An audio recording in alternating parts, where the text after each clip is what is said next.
Hi guys, today we're going to come together to read another story called Spin the Top. And as always, we're going to take a picture walk before we read to look for any other clues that we could find before reading. So if I look at this picture on the front cover, I can see that the little boy is standing here holding an object.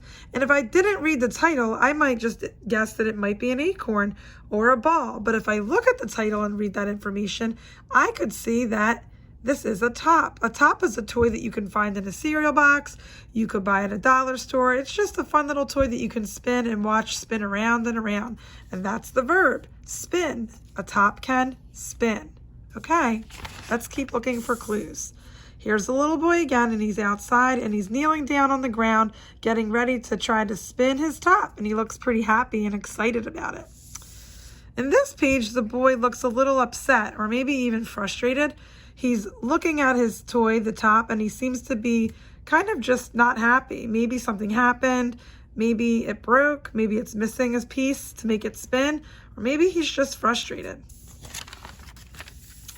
In the last picture, we see the little boy is smiling really big, and there's a man with him. That could be his dad or an uncle, and it looks like he's showing the little boy how to spin the top. We can see that it's actually spinning because we see the little curves around it, and that means that it's spinning on its little end here. This is where he's showing him probably how to spin it the right way, and the boy looks happy and the man looks happy. All right, so let's read now, and we're going to do spin the top. And before we read, actually, I'm jumping ahead of the game. We're going to try to find some letters and words that we already know. So let's get our blue, okay? If you have a blue crayon, you can pause and go get your crayons, and you can find a blue marker or a crayon. And I'm going to highlight all the I's. And remember, as I find these I's, I'm going to try to remember the short vowel sound of I, which is I. Okay, so, and this is a little dark, so if I wanted to just underline it, I could. I'm just going to shade it really lightly so that I could still see the letter. Okay, that's an I. Here's another I, so they would say the short sound of I is I. Now, throughout your story, you can go ahead and keep hunting for your I's, okay? And as you highlight them, make that short sound of I, which is I. Now we're going to go to another short vowel sound that we're doing, which is O. The short sound of O is ah. So look right in the title, and I'm going to just highlight that.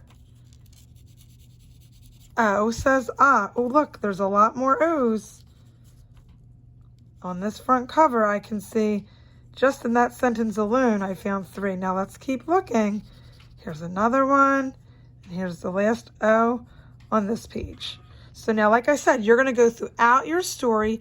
You're going to hunt for your O's. You can use a green, or you can pick another color, but throughout your story, make sure you color code your O's the same color and your I's the same. Pick a different color, but use that same color for your I's, and then pick another color and use that same color throughout for your O's. Remember, O says ah, and I says I. Okay, here comes a word that I want you to find, and I want you to pick up your yellow, okay? Find your yellow, and we're going to hunt for the word will. Will, okay? I could see the word will right here, W-I-L-L. Let's hunt throughout the story, see if we could find more words that look like that. I see 2 more wills on this page. I can underline them, highlight them yellow. I still see another word that looks like will. And let's go to this last page and see. Okay, I can still see 1 more will. Good. Now we can put that marker down, and we're going to go flip to the story again. Let's look for this word. The word is the. And I'm going to use my purple. So if you want to use purple, you can, or you can pick another color. But throughout your story, you want to color code the word the same color. So I'm going to use purple, and I'm going to underline the word the. T-H-E. Oh, wait a minute. I see it in the title. There we go. Hunt for more thes. Oh, this is the, and this is the. Remember, they start at the beginning of a sentence, so they need an uppercase T. See another the. Let's see if there's any more on the last page. Yep, there's still another the. Okay. Oh, and another one. Wow, lots of sight words today in here, guys. Will and the were many times repeating throughout the story. So now I want you to try to find a proper noun in this story. The proper noun is Bob. Bob. And I'm going to use light pink for that. So if you want to get your light pink crayon, you can do that. And I'm going to underline that proper noun. And he's a character. Remember, he's the name of the little boy in the story. His name is Bob. Bob. Okay, I don't see Bob on that page. I don't see his name on this page. Okay, now I want you to find one last proper noun or name of a character, and I'm going to use my light green for this, okay? The word is Dad. Dad. He's another character in this story. Okay, I'm hunting for those letters. D-ad. D-ad. D-A-D. Here he is here. Oh, I see 3 words that spell Dad. There's Dad. Here's Dad. And the last one right here is Dad. Okay? D-A-D. That's the character here. B-O-B. This spells Bob, and that spells Dad. All right, so now let's go back to our story and try to track our print and read the words.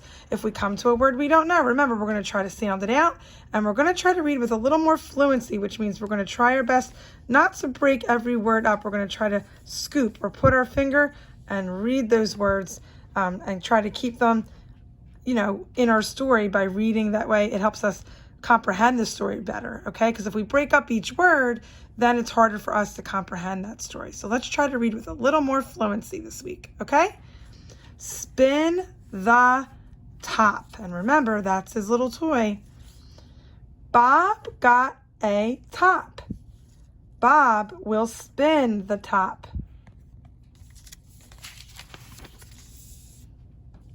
The top will not spin. The top will not go. Help! Help! Help me spin the top. It will not spin. Help! Help! And notice the exclamation point. Remember, that shows emotion. He's not really happy. It's showing emotion like, oh my goodness, no, help me. It won't spin.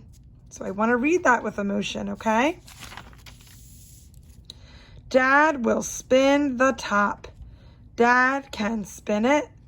Dad can get the top to spin. So the story ended happy. Dad came to the rescue and showed Bob how to spin that top. Okay, guys, so as you're reading this week, ask yourselves in this story, who was the story mainly about? Who was the main character?